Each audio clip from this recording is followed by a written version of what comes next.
Sometimes the strongest people come disguised as the most vulnerable. In a world where appearances deceive and first impressions can be deadly wrong, one woman's carefully hidden past was about to explode into the present in the most unexpected way. What happens when bullies pick on someone they think is weak, only to discover they've awakened a warrior trained by the world's most elite fighting force? This is the true story of how a quiet new girl's secret identity turned a school's worst nightmare into their greatest lesson about judging others. Some people you should never mess with, and Sarah Chen was about to prove exactly why.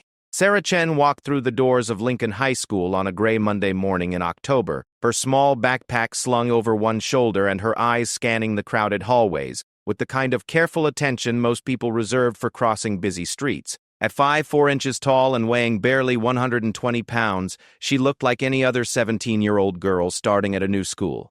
Her long black hair was pulled back in a simple ponytail, and she wore jeans and a plain blue sweater that did nothing to draw attention to herself. That was exactly how she wanted it. The move to Lincoln had been sudden, like most moves in her family. Her father's work with the Department of Defense meant they relocated every few years, and Sarah had learned long ago to keep her head down and blend in wherever they landed. This was her fourth high school in 4 years, and she had the routine down to a science. Don't stand out, don't make waves, don't let anyone get too close to ask uncomfortable questions about why a teenage girl had calluses on her knuckles and moved with the fluid grace of someone who had spent years learning to kill with her bare hands. The hallways of Lincoln High buzzed with the typical energy of a Monday morning. Students clustered around lockers, sharing weekend stories and complaining about upcoming tests. Groups of friends walked together, their laughter echoing off the polished floors. Sarah moved through it all like a ghost, invisible and unnoticed, which was exactly how she preferred it.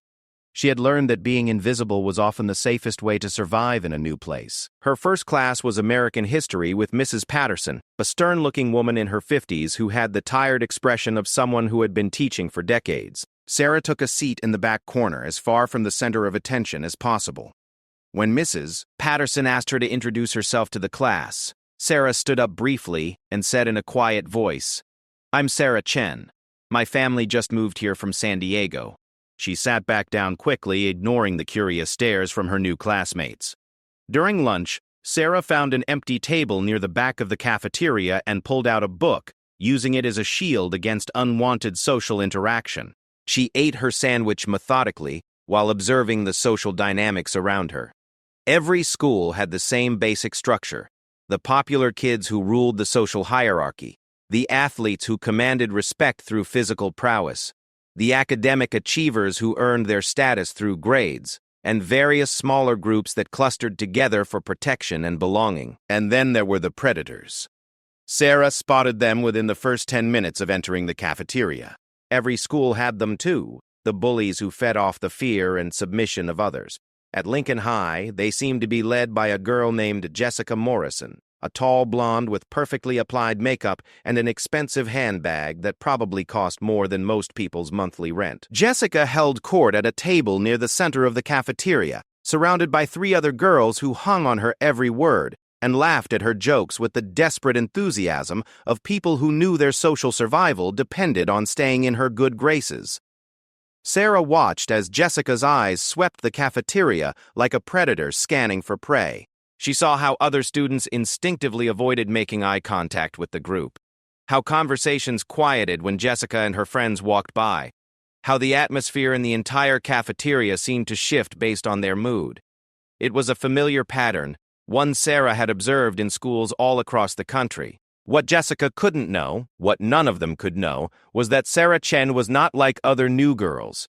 While her classmates had spent their teenage years worrying about homework and social media and who to ask to the school dance, Sarah had been living a completely different life. Her father wasn't just any Department of Defense employee, he was a high-ranking intelligence officer whose work required absolute secrecy. Her mother wasn't just a supportive military wife. She was a former Marine Corps hand-to-hand combat instructor who had insisted that her daughter learn to protect herself in a world where threats could come from anywhere. Sarah had been training in various forms of martial arts since she was 6 years old. By age 12, she was already more skilled than most adult black belts. By 15, she had caught the attention of military recruiters who saw potential in her combination of physical ability, mental toughness, and family connections. By 16, she had been secretly recruited into a specialized training program that most people didn't even know existed. For the past year and a half, while her official records showed her attending various high schools as a regular student, Sarah had actually been undergoing some of the most intensive military training in the world. She had completed Navy SEAL basic training, something that fewer than 20% of male candidates managed to do. She had learned advanced combat techniques, weapons training, survival skills, and psychological warfare tactics. She had been dropped alone in hostile environments and taught to survive using nothing but her wits and her training. But looking at her sitting quietly in the back of the Lincoln High cafeteria, reading a paperback novel while eating a peanut butter sandwich, no one would have suspected any of this. Sarah had also been trained in something equally important: how to hide in plain sight. Her handlers had taught her that the most effective operatives were those who could blend seamlessly into normal society, who could be invisible until the moment they needed to act. The training had been brutal. Sarah had pushed her body and mind to limits she hadn't known existed. She had learned to suppress pain, to think clearly under extreme stress, and to make split-second decisions that could mean the difference between life and death. She had been broken down and built back up into something stronger, faster, and more dangerous than most people could imagine. But she had also learned something else during her training: control. Real strength wasn't about dominating others or proving how tough you were. Real strength was having the power to seriously hurt someone and choosing not to use it. It was about protecting the innocent and standing up for those who couldn't protect themselves. The instructors had hammered this lesson to every trainee. With great power comes great responsibility, and those who abuse their abilities are no better than the enemies they're trained to fight. As Sarah sat in the cafeteria, she noticed a small, thin boy with glasses sitting alone at a nearby table. His name was Marcus. She had learned from overheard conversations, and he seemed to be the type of kid who attracted bullies like a magnet. His clothes were a little too big, his hair was messy, and he had the hunched posture of someone who was used to trying to make himself invisible. Unfortunately for Marcus, Jessica Morrison had also noticed him. Sarah watched as Jessica whispered something to her friends, and they all looked over at Marcus with the predatory interest of sharks sensing blood in the water. She saw Jessica stand up and start walking toward Marcus's table, her friends following behind like a pack of hyenas.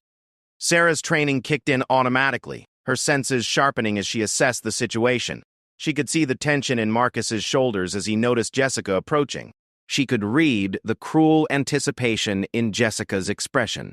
She knew exactly what was about to happen. And for a moment, Sarah considered intervening. Every instinct she had developed during her training told her to protect the innocent, to step in when she saw someone being victimized by those who abused their power. But her other training, the part about maintaining her cover and staying invisible, held her back. She was supposed to be just another high school student, not a highly trained operative with the skills to neutralize threats. So Sarah stayed in her seat and watched as Jessica knocked Marcus's lunch tray off the table, sending food scattering across the floor. She watched Marcus scramble to clean up the mess while Jessica and her friends laughed and made cruel comments about his appearance and his family's financial situation. She watched other students in the cafeteria pretend not to notice what was happening, all of them too scared or too apathetic to get involved. The incident lasted only a few minutes, but it told Sarah everything she needed to know about the power dynamics at Lincoln High School. Jessica Morrison ruled through fear and intimidation, and everyone else had learned to either join her or stay out of her way. It was a pattern Sarah had seen before, and she knew it would continue until someone finally stood up to her. What Sarah didn't know was that she herself would soon become Jessica's target, and when that happened, the carefully constructed facade of her normal teenage life would be shattered forever. The training she had worked so hard to hide would become impossible to contain, and Lincoln High School would learn that sometimes the most dangerous people are those who look the most harmless. As the lunch period ended and students began filing out of the cafeteria, Sarah gathered her things and headed to her afternoon classes. She had chemistry next, followed by English literature and then PE. She was looking forward to PE the least, knowing that physical activities had a way of revealing more about her abilities than she wanted anyone to know. She would have to be careful to appear average, to stumble occasionally, to seem like just another teenage girl who was reasonably fit but nothing special. It was exhausting. This constant act of being less than she really was. Sometimes Sarah wondered what it would be like to just be normal, to worry about normal teenage problems instead of constantly hiding her true capabilities. But then she remembered why the training was necessary, why people like her were needed in a world where threats could come from anywhere. She had been chosen for this path, and with that choice came responsibilities that went far beyond the typical concerns of high school life. As Sarah walked to her next class, she had no idea that within a week, her carefully maintained cover would be blown, her secret would be exposed, and she would be forced to make a choice between protecting herself and protecting her mission. The quiet new girl who just wanted to blend in was about to discover that sometimes, no matter how hard you try to avoid conflict, conflict finds you anyway. The first week at Lincoln High passed without major incident for Sarah. She attended her classes, completed her assignments, and continued to observe the social dynamics around her with the analytical eye of someone trained to gather intelligence. She had successfully maintained her cover as an unremarkable new student, speaking only when spoken to, and avoiding any situations that might reveal her true capabilities. But Jessica Morrison was not the type of person to let a new student simply fade into the background. As the unofficial queen of Lincoln High's social hierarchy, Jessica viewed every newcomer as either a potential threat to her status or a new victim to add to her collection. Sarah's quiet demeanor and obvious attempts to remain unnoticed had marked her as the latter. It started with small things. Jessica would accidentally bump into Sarah in the hallways, causing her to drop her books. She would make snide comments about Sarah's clothes or her accent when she thought Sarah was within earshot. She would spread rumors about Sarah's family, claiming they were probably criminals or welfare recipients who had been forced to move because of legal troubles.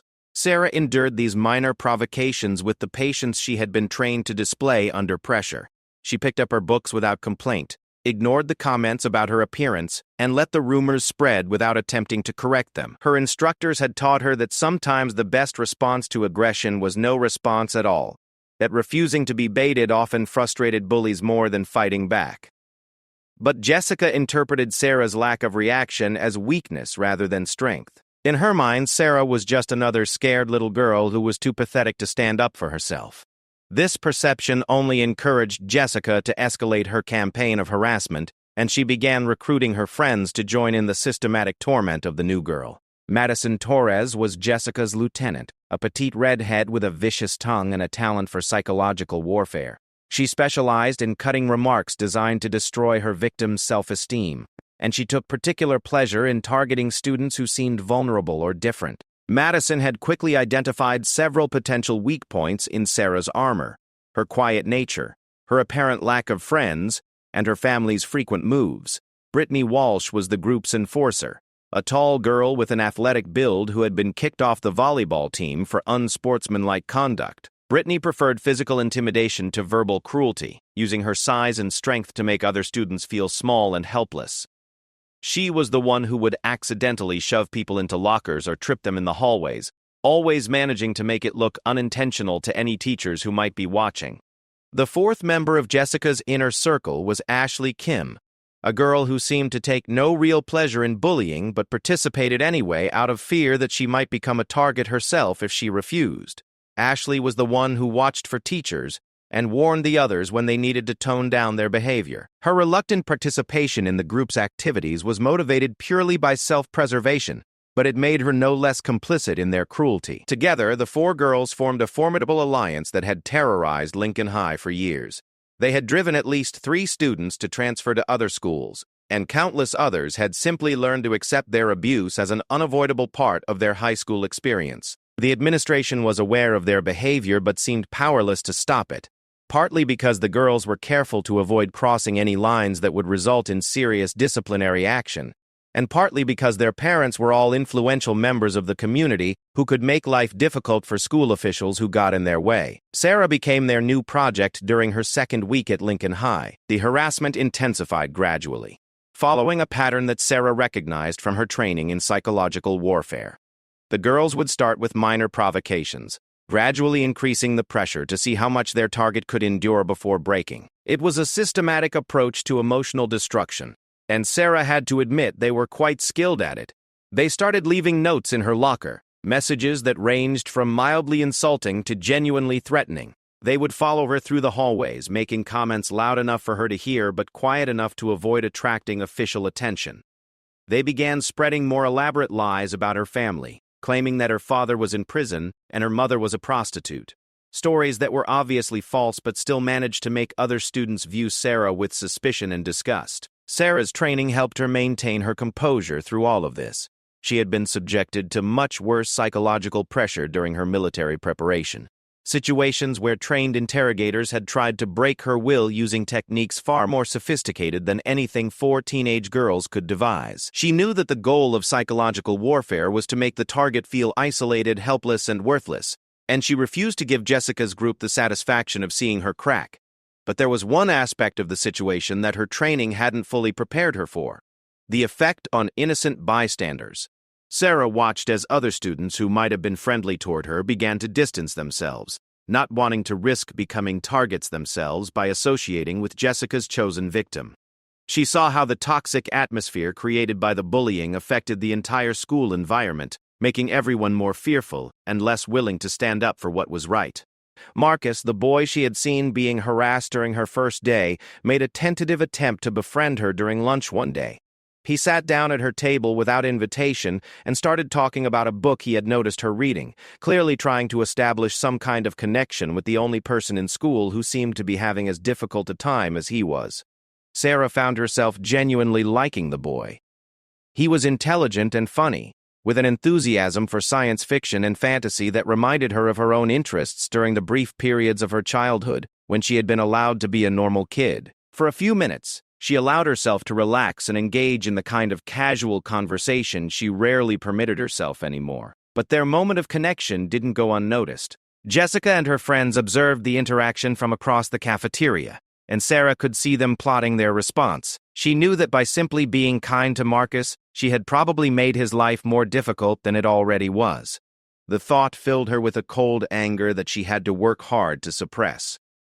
The retaliation came the next day. Sarah arrived at her locker to find that someone had covered it with permanent marker, writing profane messages about her and Marcus that were crude enough to make even hardened teachers blush. The janitor had to spend an hour scrubbing the locker clean, and Sarah could see the frustration and disgust in his expression as he worked. But the real blow came during lunch, when Jessica's group decided to target Marcus directly. Sarah watched from her usual table as the 4 girls surrounded the boy, ostensibly just having a friendly conversation, but actually subjecting him to a systematic verbal assault. They commented on his appearance, his family's financial situation, and his academic interests in terms that were designed to be as hurtful as possible.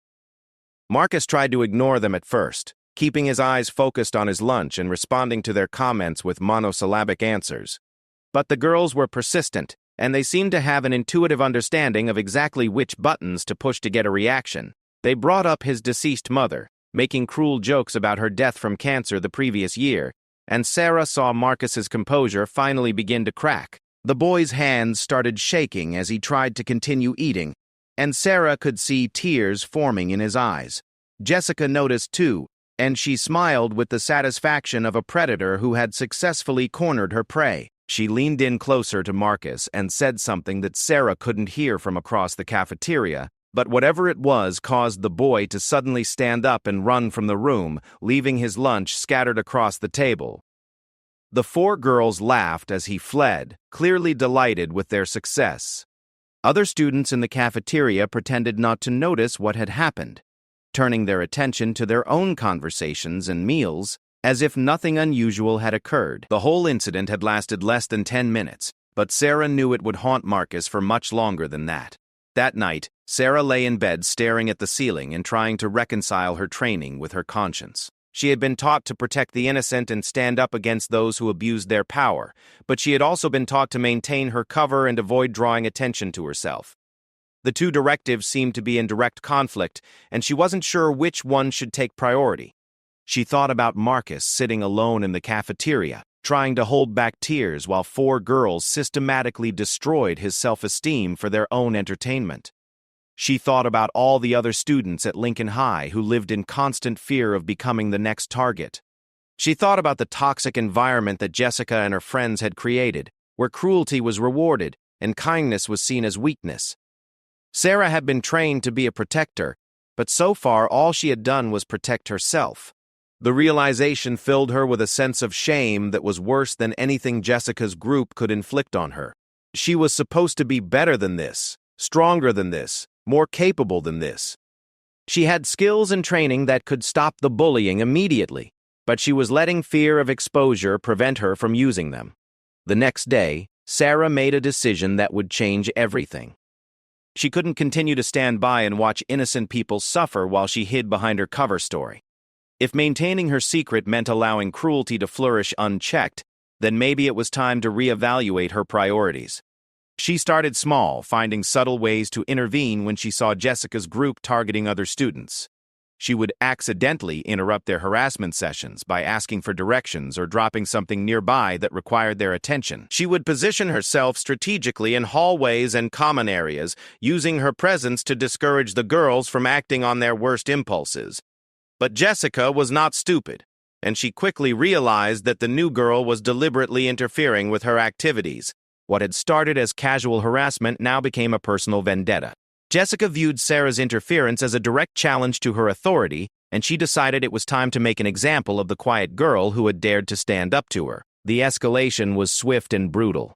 Jessica enlisted the help of students outside her usual circle, offering social benefits to anyone willing to participate in her campaign against Sarah. Soon, Sarah found herself dealing with hostile behavior from dozens of students, all eager to curry favor with the school's social elite by tormenting the designated outcast.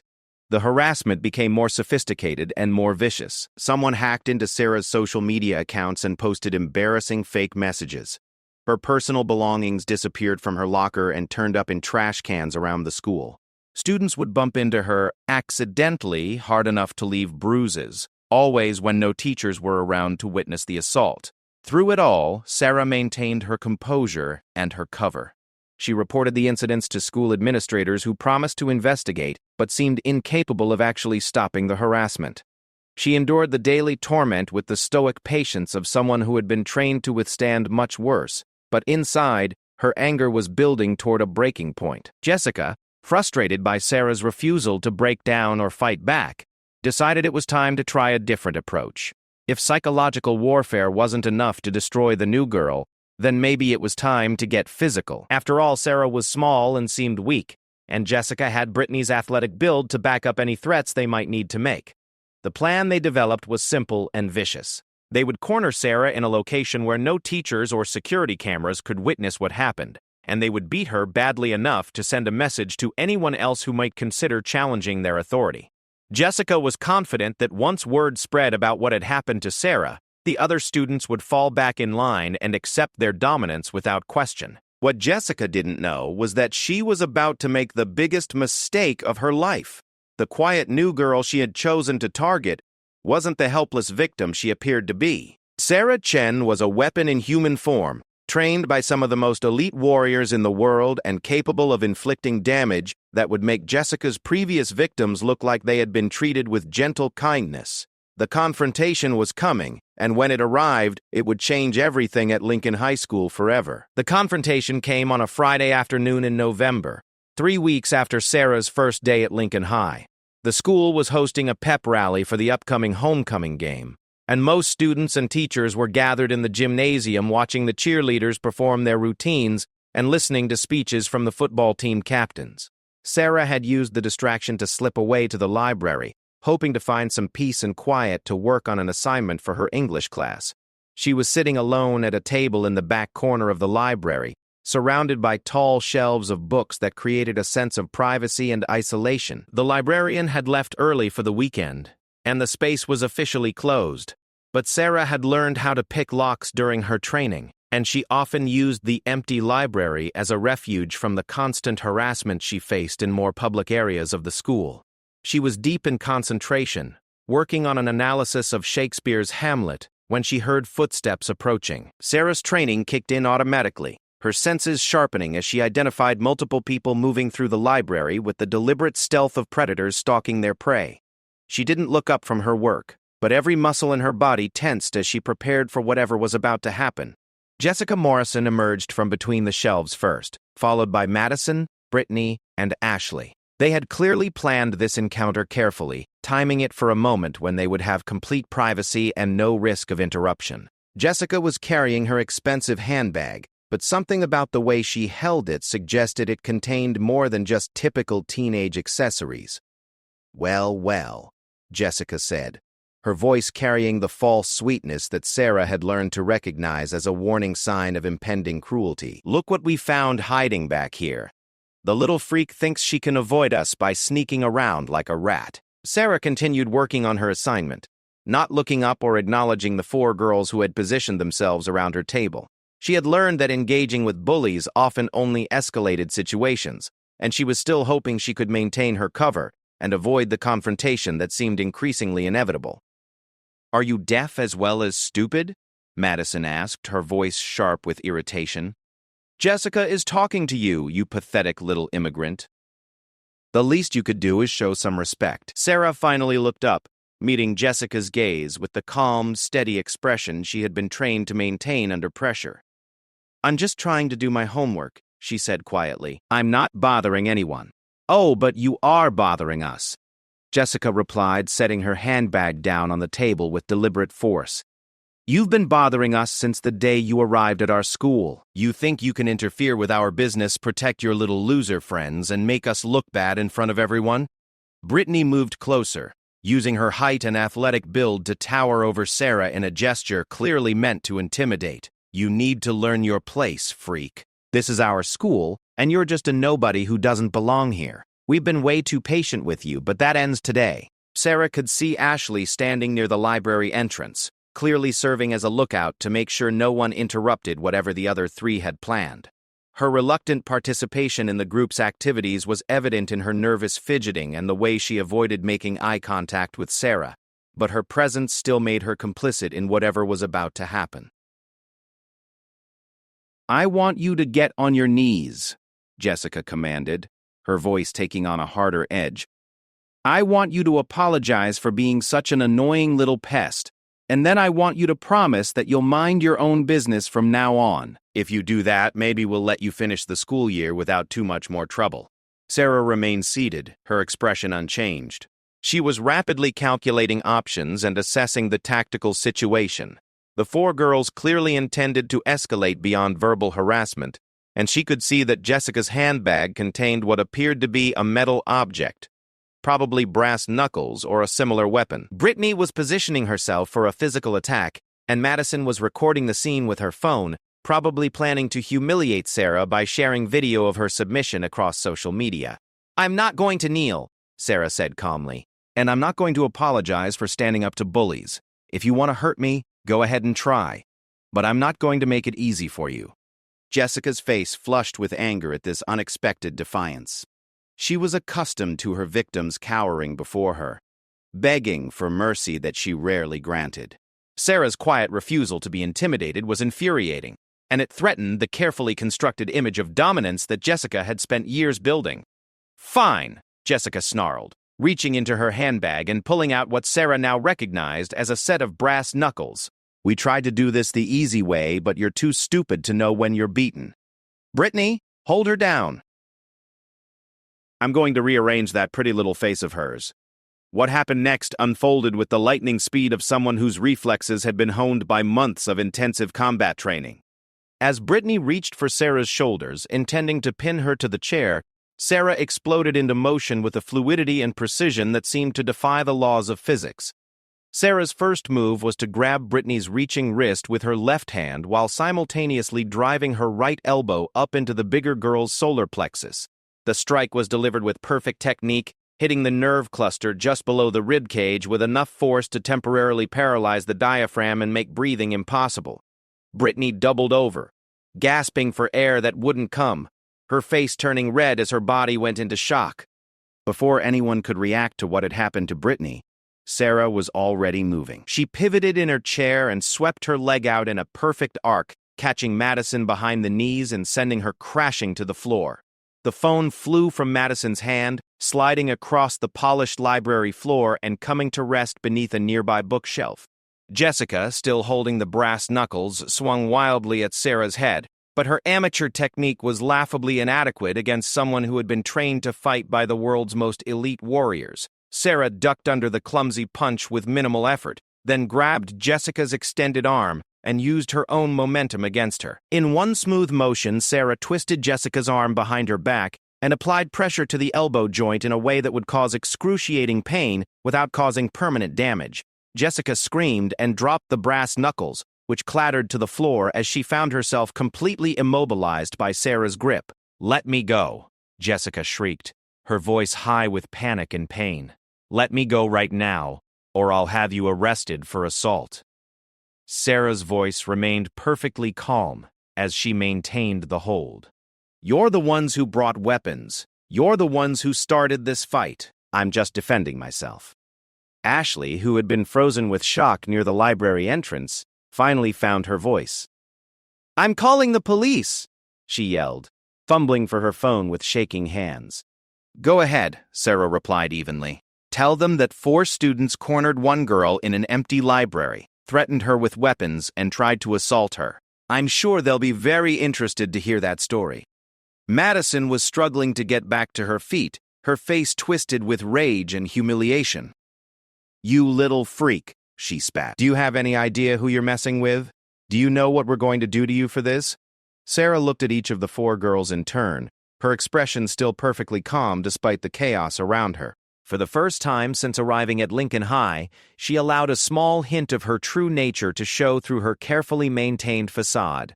"I know exactly who I'm messing with," she said quietly.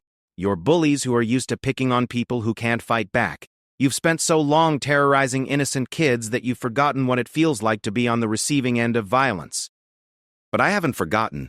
I know exactly what it feels like, and I know exactly how to make other people feel it too." Brittany was finally starting to breathe again, but she was still bent over and wheezing, clearly in no condition to continue the fight. Madison had managed to stand up, but she was keeping her distance, suddenly aware that the quiet new girl was far more dangerous than anyone had suspected. Ashley remained frozen by the entrance, her phone in her hand but her finger hovering uncertainly over the screen. "Here's what's going to happen," Sarah continued, still maintaining her hold on Jessica's arm. "You're going to stop harassing me, and you're going to stop harassing every other student in this school. You're going to take your weapons and your threats and your cruel little games, and you're going to find something better to do with your time. Because if you continue to make other people's lives miserable for your own entertainment, then you're going to have to deal with me again. And next time I might not be feeling as generous as I am today." "You can't do this to us," Jessica gasped, tears streaming down her face as she struggled against Sarah's grip. "We'll tell everyone what happened. We'll ruin your life. Our parents will sue you and your family for everything you have." Sarah leaned closer to Jessica's ear, her voice dropping to a whisper that somehow seemed more threatening than any shout. "Go ahead and tell everyone. Explain to them how 4 girls with weapons couldn't handle one small new student. Explain to them how the school's most feared bullies got beaten by someone they thought was weak and helpless. I'm sure that will do wonders for your reputation." She released Jessica's arm suddenly, causing the girl to stumble forward and nearly fall. Sarah stepped back and calmly gathered her books and papers, taking her time to organize her materials while the 4 girls watched her with a mixture of shock, fear, and dawning comprehension. "I'm going home now," Sarah announced, shouldering her backpack with the same casual motion she had used every day since arriving at Lincoln High. "I suggest you all do the same. And remember what I said about finding better ways to spend your time." She walked toward the library exit, moving past Ashley without even glancing at the girl who was still standing frozen with her phone in her hand.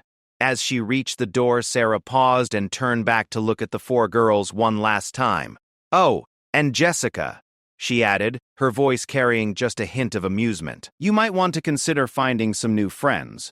These 3 don't seem very loyal. They didn't exactly rush to help you when things got difficult." With that, Sarah pushed through the library doors and disappeared into the hallway, leaving 4 shaken and humiliated bullies to contemplate what had just happened to them. The carefully constructed social order at Lincoln High School had just been shattered by a small girl with a quiet voice and an unassuming appearance, and nothing would ever be the same again. Behind her, Jessica was sitting on the floor nursing her injured arm and trying to process the fact that her reign of terror had just come to an abrupt end. Madison was retrieving her phone from under the bookshelf, her hands shaking as she realized how completely they had misjudged their intended victim. Brittany was still struggling to breathe normally, her confidence in her physical superiority permanently damaged by how easily she had been neutralized. Ashley was staring at the library doors with wide eyes, wondering if she should call the police, her parents, or just pretend the whole thing had never happened. None of them spoke for several long minutes. They were all trying to understand how their carefully planned attack had gone so disastrously wrong, how the quiet new girl had turned the tables on them so completely and efficiently. But more than that, they were trying to figure out what Sarah Chen really was, because it was becoming clear that she was definitely not what she appeared to be.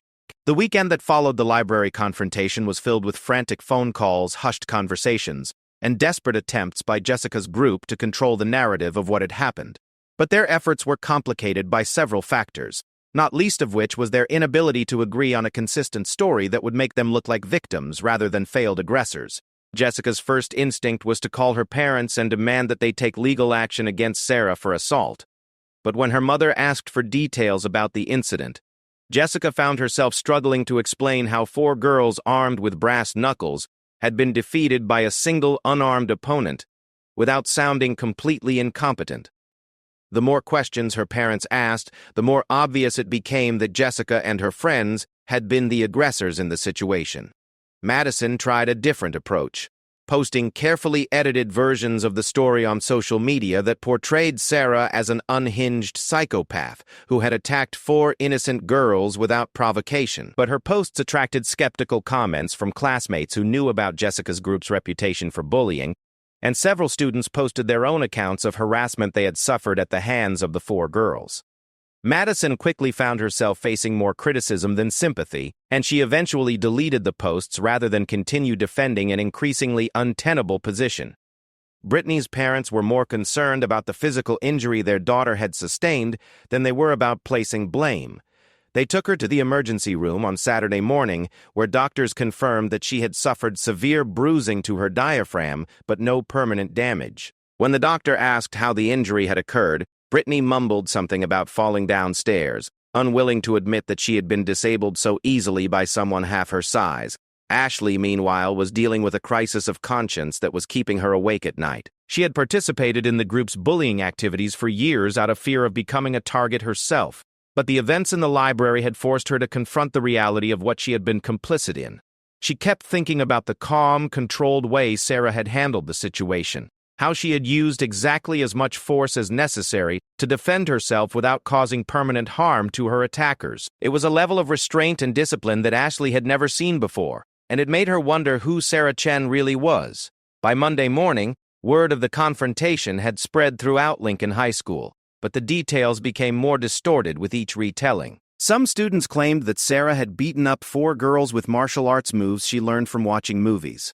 Others insisted that she had used weapons herself, possibly a knife or even a gun. A few students whispered that she might be involved with gangs or organized crime, which would explain her fighting skills and her family's frequent moves. The school administration was forced to take action when Jessica's parents arrived at the principal's office demanding justice for their daughter. Principal Dr. Robert Manning was a cautious man in his late 50s who had spent his entire career trying to avoid controversy and maintain the delicate political balance required to run a school in an affluent suburb. He was acutely aware that Jessica's father was a prominent local businessman with significant influence in the community, and he knew that mishandling the situation could have serious consequences for his own career. Dr. Manning called Sarah to his office first thing Monday morning, hoping to get her side of the story before making any decisions about how to proceed. When Sarah arrived, she appeared exactly as she had on her first day at the school: small, quiet, and completely unremarkable. It was difficult for Dr. Manning to reconcile this mild-mannered teenager with the reports he had received about someone who had single-handedly defeated 4 attackers, with what witnesses described as professional-level fighting skills. "Miss Chen," Dr. Manning began, gesturing for Sarah to take a seat across from his desk. "I'm sure you know why you're here. There was an incident in the library on Friday afternoon, and I need to hear your version of what happened." Sarah sat down and folded her hands in her lap, maintaining the same calm demeanor she had displayed throughout her time at Lincoln High. 4 students cornered me in the library and threatened me with weapons. she said simply. I defended myself until they were no longer a threat, and then I left. According to the other students involved, Dr. Manning continued carefully. You initiated the physical confrontation and attacked them without provocation. They claim you used some kind of martial arts training to seriously injure Miss Walsh. Sarah's expression didn't change. Did they mention the brass knuckles that Jessica Morrison was carrying? Or the fact that they specifically planned to meet me in an isolated location where no one could witness what they intended to do? Because those seem like important details that might affect your understanding of who was the aggressor in this situation.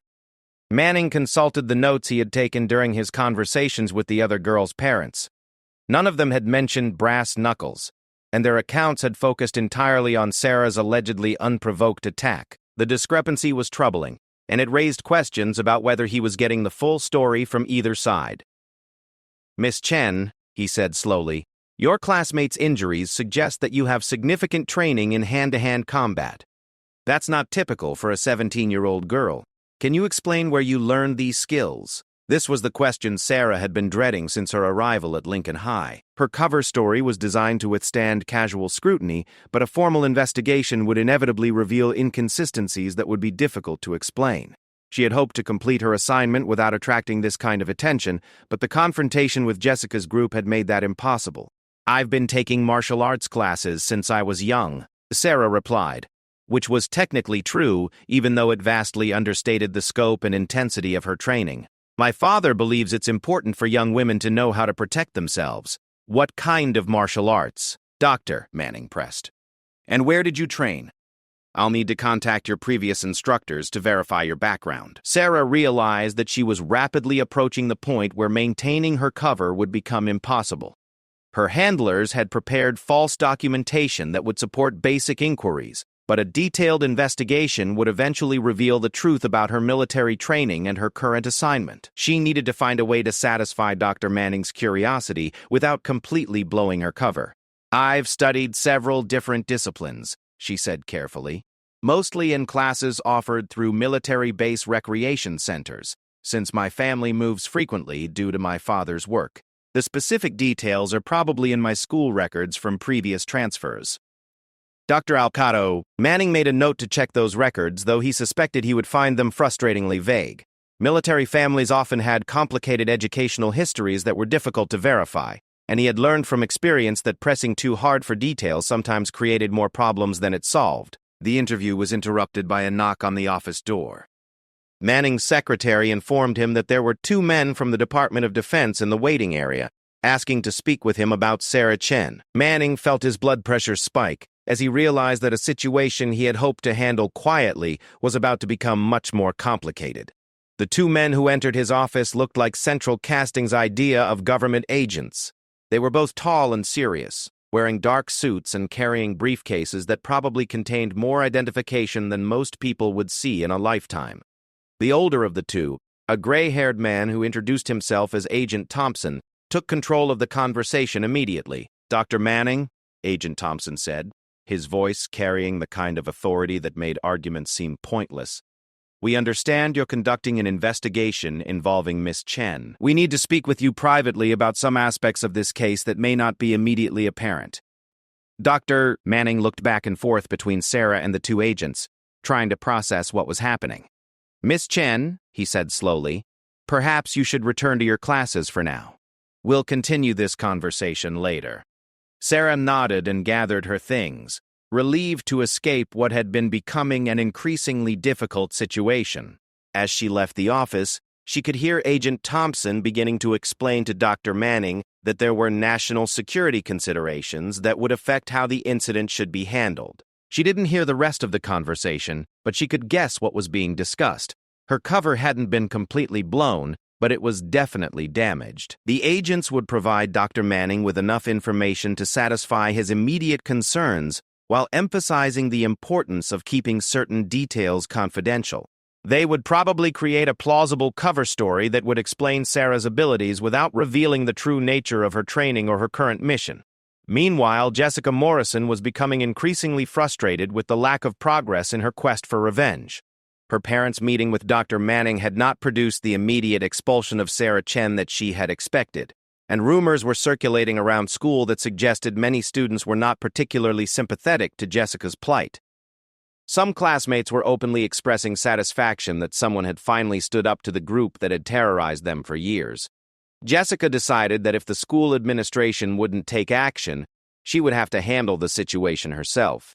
But she was smart enough to realize that another direct confrontation with Sarah would be a mistake. Instead, she began planning a more indirect approach that would destroy Sarah's reputation and social standing without giving her an opportunity to fight back. The plan Jessica developed was elegant in its cruelty. Rather than attacking Sarah directly, she would target the few friendships Sarah had managed to form at Lincoln High, particularly her relationship with Marcus. Jessica would spread rumors that Sarah was only pretending to befriend the vulnerable boy in order to manipulate him for some sinister purpose. She would suggest that Sarah's fighting skills proved she was involved with criminal organizations and that anyone who associated with her was putting themselves in danger. To make the rumors more believable, Jessica enlisted the help of students outside her usual circle, offering them social benefits in exchange for their participation in the campaign against Sarah. She was particularly successful in recruiting students who had been impressed by Sarah's fighting abilities, but were now worried about potential retaliation from Jessica's group. The rumor campaign was sophisticated and systematic. Jessica and her allies would engage other students in conversations about the library incident, expressing concern about having such a dangerous person in their school. They would speculate about Sarah's background and her family's reasons for moving so frequently, suggesting connections to organized crime or terrorism that would explain her combat training. They would also target Marcus specifically, warning him that his association with Sarah was making him even more of a target than he had been before. They suggested that Sarah was only using him to gain information about the school's social dynamics, and that she would abandon him as soon as she no longer needed his help. The campaign was effective because it played on the natural fears and uncertainties that students felt about Sarah's mysterious background and impressive fighting skills. Many of them had been secretly impressed by her ability to stand up to Jessica's group, but they were also worried about the implications of having someone so skilled in violence attending their school. Sarah watched the social dynamics around her shift as the rumor campaign took effect. Students who had begun to treat her with cautious respect after the library incident started avoiding her again, clearly uncomfortable with the suggestions that she might be dangerous or untrustworthy. Teachers began watching her more carefully, probably briefed by the administration about the need to monitor a student with her particular capabilities. Most painfully, Sarah saw how the rumors affected Marcus. The boy who had been tentatively reaching out to her in friendship now looked at her with uncertainty and fear. He still nodded when they passed in the hallways, but he no longer attempted to sit with her during lunch or engage her in conversation about their shared interests. Sarah realized that Jessica had found a way to hurt her that was more effective than any physical attack could have been. By isolating her from the few genuine connections she had managed to form, Jessica was demonstrating that there were forms of warfare that even Sarah's extensive training hadn't prepared her to counter. But Sarah also knew that the situation couldn't continue indefinitely. Her handlers would eventually determine that her cover was too damaged to maintain, and they would either extract her from the school or provide her with a new identity. Either way, her time at Lincoln High was running out, and she would need to decide what, if anything, she wanted to accomplish before her mission there came to an end. The question was whether she should focus on protecting her remaining cover and completing her assignment with minimal further complications, or whether she should use her remaining time to ensure that Jessica Morrison and her group never had the opportunity to terrorize innocent students again. The decision came sooner than Sarah expected. On Thursday morning, exactly 1 week after the library confrontation, she found a coded message tucked inside her locker. To anyone else, it would have looked like a randomly discarded piece of paper with meaningless numbers scrawled across it, but Sarah recognized it as a communication from her handlers. The message was brief and clear. Her mission at Lincoln High School was being terminated, and she was to report for extraction the following evening. Sarah felt a complex mix of emotions as she decoded the message. Relief that she would soon be free from the constant pressure of maintaining her cover, disappointment that she hadn't been able to complete her original assignment, and anger that Jessica Morrison would continue to terrorize innocent students after Sarah was gone. The rumor campaign had been more effective than expected, making it impossible for Sarah to operate without attracting unwanted attention. But as Sarah contemplated her impending departure from Lincoln High, she realized that she had been given an unexpected opportunity. With her cover already compromised and her extraction scheduled, she was no longer bound by the constraints that had prevented her from taking decisive action against the school's bullying problem. She had less than 48 hours to accomplish something meaningful, and she intended to make the most of them. That afternoon, Sarah made her way to the school's computer lab during her free period. She had been trained in cyber warfare as part of her military preparation, and she knew that modern conflicts were often won through information rather than physical force. Using techniques she had learned from some of the military's best hackers, she began systematically gathering evidence of Jessica Morrison's harassment campaign. The digital trail was more extensive than Sarah had expected. Jessica and her friends had been surprisingly careless about documenting their activities, apparently confident that their victims would never have the courage or ability to fight back. And every particular fanned a series of his social learning was affected by intercoursing tech sailors and social media students examining social instigations. The book sanded the person in the district of how long students' campaigns and the cortex around it. They had been blackmailing teachers and administrators, using compromising information and implied threats to ensure that their activities would be overlooked by school officials. Several teachers had received anonymous messages warning them to ignore bullying reports or face consequences for their inappropriate relationships with students, even though the allegations were completely fabricated. Sarah compiled all of this evidence into a comprehensive dossier that painted a clear picture of systematic harassment, intimidation, and abuse of power. But she knew that simply turning the information over to school administrators would not be enough. Dr. Manning and his colleagues had already demonstrated their unwillingness to take meaningful action against Jessica's group, and they would probably find ways to minimize or ignore even the most damning evidence. Instead, Sarah decided to take her case directly to the people who had the most power to create change: the student body itself. She spent the rest of Thursday evening creating an anonymous website that laid out the complete scope of Jessica's harassment campaign, complete with screenshots, video clips, and detailed timelines showing how the abuse had escalated over months and years. The website was masterfully constructed, presenting the evidence in a way that was impossible to dismiss or explain away. Sarah included testimonials from victims who had been too scared to speak out publicly, documentation of the psychological tactics Jessica's group used to maintain their dominance, and clear evidence that school officials had been aware of the problem but had chosen not to address it effectively. But Sarah's masterstroke was the way she revealed her own identity and background. Rather than continuing to hide behind her cover story, she decided to tell the complete truth about who she was and why she had been at Lincoln High School. The revelation was sure to create a sensation, but it would also give her message a credibility and impact that an anonymous accusation could never achieve. Early Friday morning, Sarah sent a link to the website to every student at Lincoln High School, using the school's internal email system to ensure maximum distribution. She also forwarded copies to local news outlets, parent groups, and school board members, knowing that the story would be impossible to contain once it became public. The reaction was immediate and overwhelming. Students who had suffered years of abuse at the hands of Jessica's group suddenly found their voices, sharing their own stories and adding their testimonials to the growing body of evidence. Teachers who had been intimidated into silence began speaking up about the pressure they had faced to ignore obvious signs of harassment. Parents who had watched their children struggle with unexplained anxiety and depression began demanding answers from school administrators. Jessica Morrison arrived at school Friday morning to find herself at the center of a firestorm that was completely beyond her ability to control. Students who had once cowered in her presence now looked at her with open contempt. Teachers who had previously turned a blind eye to her activities were suddenly documenting her every move and reporting even minor infractions to the administration.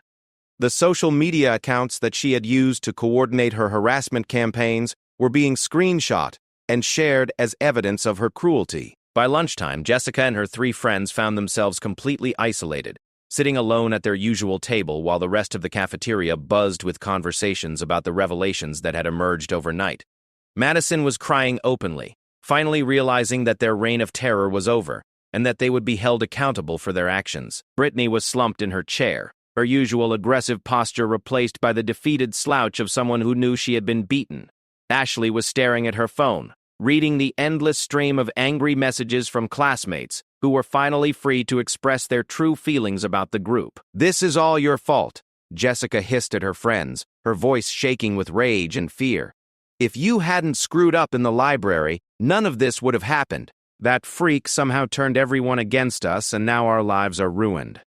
"Our lives are ruined because we spent years making other people's lives miserable," Ashley replied quietly, her voice barely above a whisper. "Maybe we deserve this. Maybe it's time we face the consequences for what we've done." Jessica turned on Ashley with a fury that was frightening in its intensity. "Don't you dare try to act noble now," she snarled. "You were just as involved in everything as the rest of us. You don't get to pretend you're better than us just because you're scared." But Ashley wasn't listening anymore. She was reading the testimonials on Sarah's website, story after story from students whose lives had been damaged by the group's systematic cruelty. She was seeing herself through the eyes of her victims for the first time, and the reflection was horrifying. Across the cafeteria, Sarah was sitting at her usual table, calmly eating her lunch while observing the chaos her revelations had created. She felt no satisfaction in Jessica's humiliation, only a sense of justice finally being served. The bullying would stop now, not because Sarah had intimidated the perpetrators into submission, but because the entire school community had been forced to confront the reality of what had been happening in their midst. Marcus approached her table hesitantly, clearly wanting to say something but unsure how to begin. The revelations about Sarah's background had answered many questions about her mysterious abilities, but they had also raised new concerns about her true identity and motivations. "Is it true?" he asked softly, sliding into the seat across from her. "Are you really a Navy SEAL?" Sarah looked at the boy who had become her only real friend at Lincoln High, weighing how much truth she could safely share. "I'm someone who is trained to protect people who can't protect themselves," she said finally. "That training includes a lot of skills that most teenagers don't have, but it also includes a responsibility to use those skills for the right reasons." "Why didn't you tell anyone before?" Marcus asked. "Why did you let them keep hurting people when you could have stopped it so easily?" Sarah considered his question carefully. It was the same question she had been asking herself for weeks, and she still wasn't sure she had a satisfactory answer. "Sometimes the right thing to do isn't obvious," she said. "I was trying to complete a mission that required me to stay hidden, but I was also trying to help people who were being hurt. Those two goals weren't always compatible." "What happens now?" Marcus asked. "Are you going to stay at Lincoln, or do you have to leave because your cover is blown?" Before Sarah could answer, Dr. Manning's voice came over the school's public address system, requesting that Sarah Chen report to his office immediately. Sarah sighed and gathered her things, knowing that the conversation she was about to have would determine not just her own future, but the future of everyone at Lincoln High School who had suffered under Jessica Morrison's reign of terror. When Sarah arrived at the principal's office, she found Dr. Manning waiting with Agent Thompson and his partner, along with two people she didn't recognize. A woman in a business suit who introduced herself as Detective Rodriguez from the local police department, and a man in casual clothes who identified himself as a representative from the school board. "Miss Chen," Dr. Manning began, his voice heavy with exhaustion and frustration. "I think it's time we had a completely honest conversation about who you are and why you're here." Sarah took a seat and looked around the room at the assembled officials, all of whom were clearly struggling to understand how a teenage girl had managed to create such a comprehensive exposé of their school's problems. She realized that the moment for half-truths and carefully worded explanations had passed, and that her only option now was to tell them everything. "My name is Sarah Chen," she began, her voice steady and clear. "I'm 17 years old, and I'm a graduate of the Navy SEALs training program. I was placed at Lincoln High School as part of a classified government operation to investigate reports of systematic harassment and potential security threats in schools with significant populations of military dependents." The revelation sent a shock through the room. Agent Thompson looked surprised, as if he hadn't been fully briefed on the scope of Sarah's background. Detective Rodriguez was frantically taking notes, clearly realizing that she was dealing with something far more complex than a simple school disciplinary issue. The school board representative was staring at Sarah with undisguised amazement, apparently unable to process the idea that someone so young could possess such extensive training. "The bullying problem at this school was worse than our preliminary reports suggested," Sarah continued. Jessica Morrison and her associates were running what amounted to a criminal organization, using intimidation, blackmail, and physical violence to control other students and even some faculty members. My investigation revealed that their activities posed a legitimate threat to school security and student safety. Dr. Manning found his voice finally. Are you saying that your presence here was part of some kind of government investigation? That we were being monitored without our knowledge? The investigation was triggered by reports from military families whose children attended this school, Agent Thompson explained, taking control of the conversation. We had received multiple complaints about harassment targeting the children of service members, along with concerns that the school's administration was not taking adequate action to address the problems. Detective Rodriguez looked up from her notes. What about the website that was distributed this morning? Was that part of your official investigation? Sarah shook her head. That was my personal decision. My official mission was scheduled to end today, but I realized that simply filing a report wouldn't be enough to create the changes that were needed here. The school board representative leaned forward. What kind of reforms are you recommending? Sarah had been preparing for this question since she first decided to expose Jessica's activities. The administration needs to implement clear anti-bullying policies with real consequences for violations. Teachers and staff need training to recognize the signs of systematic harassment and the courage to report it when they see it. Students need safe channels to report bullying without fear of retaliation. And most importantly, there needs to be accountability for the failures that allowed this situation to continue for so long. Over the next hour, Sarah laid out a comprehensive plan for transforming Lincoln High School from a place where bullies ruled through fear into an environment where all students could learn and grow safely. Her recommendations were based on best practices she had studied from schools around the country that had successfully addressed similar problems. When the meeting finally ended, Sarah walked out of the principal's office knowing that her time at Lincoln High School was over, but confident that she had accomplished something meaningful during her brief stay.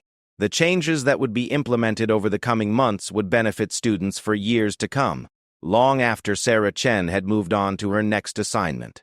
As she walked through the hallways one last time, Sarah reflected on the lessons she had learned during her mission. She had discovered that real strength wasn't about physical combat skills or the ability to defeat enemies in battle. Real strength was about having the courage to stand up for what was right, even when it meant personal sacrifice. It was about using power to protect the innocent rather than to dominate the weak. The quiet new girl who had arrived at Lincoln High School 2 months earlier was gone forever, replaced by someone who understood that some secrets were worth keeping and others were too important to hide. Sarah Chen had learned that sometimes the greatest victory wasn't defeating your enemies, but helping them understand why they needed to change.